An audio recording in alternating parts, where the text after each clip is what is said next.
दुनियावी फैक्ट्स के सामईन, कांग्रेस की भारत जोड़ो न्याय यात्रा जैसे ही उत्तर प्रदेश पहुंची, लोगों का भारी हुजूम यात्रा में शामिल हुआ। यूपी के शहर मुरादाबाद में राहुल गांधी के साथ प्रियंका गांधी भी थीं। लोगों के भारी हुजूम से खिताब करते हुए प्रियंका गांधी ने जैसे ही ये कहा कि मेरे ससुराल वालों, लोग खुशी से झूम उठे। ये कहकर प्रियंका ने हुजूम का दिल जीत लिया। प्रियंका ने कहा, मैं 2 साल पहले भी यहाँ आई थी। उस वक्त आप लोग अपने शहर और गांव की मुश्किलात बताए थे। उसके बाद आप लोगों ने बीजेपी को वोट देकर जितवाया। क्या अब आपके मसाइल हल हो गए? 2 साल पहले जो मुश्किलात का सामना आप लोग कर रहे थे, वह आज भी वैसे के वैसे ही हैं। यूपी के 28 लाख बच्चे मेहनत करके, ट्यूशन लेकर और पैसे खर्च करके जब एग्ज़ाम हॉल पहुँचे तो पता चला कि एग्ज़ाम्स पेपर लीक हो गए। 28 लाख बच्चों की मेहनत बेकार हो गई। 2 साल पहले किसान आंदोलन चला था और आज भी चल रहा है। प्रियंका ने आवाम से पूछा कि जब जब बुलडोज़र चलता है, किसके घरों पर चलता है? जिसने 6 किसानों को अपने जीप के नीचे कुचला, उसके घर पर क्या बुलडोज़र चला?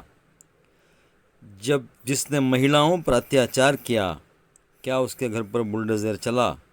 जिसने पेपर लीक करके पैसे खाए, क्या उसके घर पर क्या बुलडोज़र चला? नहीं चलेगा। उनके घरों पर बुलडोज़र नहीं चलेगा। जितनी भी तरक्की की बातें बीजेपी कर रही है, वो सब दिखावा है। मैंने 2 साल पहले भी कहा था, अब भी कह रही हूँ, सोच समझकर वोट दें। और कहा कि हम चीखते चिल्लाते रहेंगे लेकिन कुछ नहीं बदलने वाला जब तक आप खुद सोच समझकर अपना तजुर्बे को सामने रखकर वोट नहीं देंगे। ऐसा लग रहा है दोस्तों कि राहुल गांधी की भारत जोड़ो न्याय यात्रा का पार्ट 2 कामयाब हो रहा है। यूपी के मुरादाबाद, आगरा में जो भीड़ जमा थी, अगर वो वोट में बदल जाए तो कांग्रेस को कामयाब होने से कोई नहीं रोक सकता। आगरा की यात्रा में समाजवादी पार्टी के नेता अखिलेश यादव भी राहुल गांधी के और प्रियंका के साथ शामिल हुए और अखिलेश यादव ने भाषण दिया कि पूरे हिंदुस्तान में इस भारत जोड़ो यात्रा का संदेश पहुंच रहा है। उम्मीद है कि 2024 के लोकसभा इंतखाबात में इंडिया अलायंस जीतेगा। राहुल गांधी ने कहा, इस मुल्क में भाई से भाई को लड़ाया गया है, एक दूसरे में नफ़रत डाल दी गई है, लोगों के दिलों में जहर घोल दिया गया है।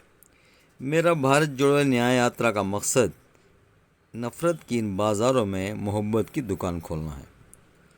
दोस्तों, यूपी में समाजवादी पार्टी का साथ कांग्रेस को मिलने के बाद कांग्रेस कैंप में खुशी की लहर दौड़ पड़ी है। कहा जा रहा है कि यूपी में मुख्यमंत्री योगी आदित्यनाथ की नींद उड़ गई है और बीजेपी परेशान है कि कैसे यूपी में अपनी सीट बचा सके। यूपी में लोगों का कहना है कि यूपी के 80 सीटों में से 30 सीट रेड जोन में आ गए हैं। राम मंदिर के बावजूद, डबल इंजन की सरकार के बावजूद, यानी योगी मोदी की जोड़ी के बावजूद, इस बार यूपी से बीजेपी के लिए अच्छे संकेत नहीं हैं।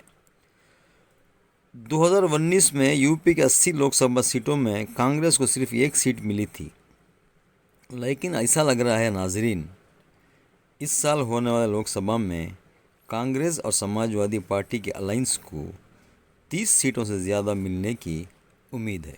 ये वीडियो पसंद आया तो सब्सक्राइब कर लें।